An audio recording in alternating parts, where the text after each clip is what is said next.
Man, commentator, TV personality, hockey player, family man, writer, husband, father, connoisseur of the finest suits money can buy, and, perhaps most importantly, Canadian. That's right, ladies and gentlemen.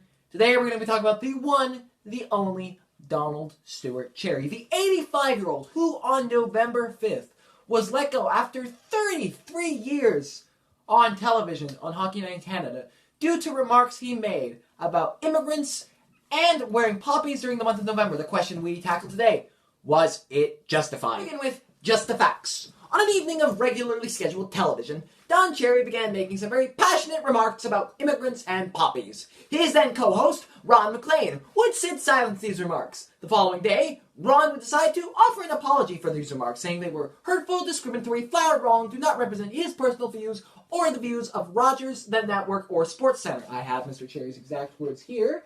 They were, quote, "You people that come here, you love our way of life, you love our milk and honey, at least you can pay a couple of bucks for a poppy."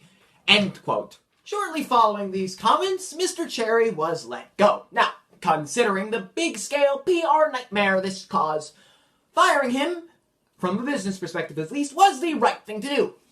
But was it the right thing to do from an ethical perspective? To help answer this question, we bring in a real immigrant, Ricardo. Yes, real. Can you believe these guys exist? Let alone they let him on television. Thanks, Atticus. Yes, we exist, and, yes, they let us on television. Sorry about that. Now, the public is torn on this issue. Some say he should have been fired, and some say he shouldn't have been fired. But come on, you and I both know Don shouldn't have been fired. I mean, first of all, Don's from an older generation of people. What's okay to say and not okay to say on television might be a little different to him. And it sounds like we're excusing racism, but come on, when Don said, "you people," he didn't mean it derogatorily, he just chooses to say that instead of immigrants. And second, because of our freedom that is given to us by veterans, some with their own damn lives, Don is allowed to think that people should have to wear a poppy in appreciation. Ironically, that freedom was what attracted immigrants like us. Lastly, Canadians seem perfectly fine electing a prime minister who has done blackface on multiple occasions to run this whole country. Now I would like to pose a question to you. Why is an 85-year-old hockey commentator held to a higher moral standard than our own elected government officials? Back to you, Atticus. Thank you, Ricardo.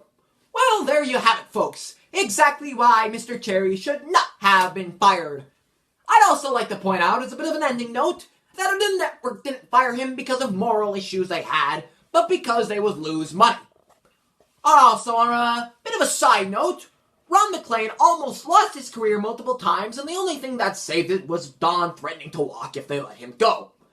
Now, as soon as the pressure started to cave in and the walls were closing in on Don, Ron threw his friend right under the bus.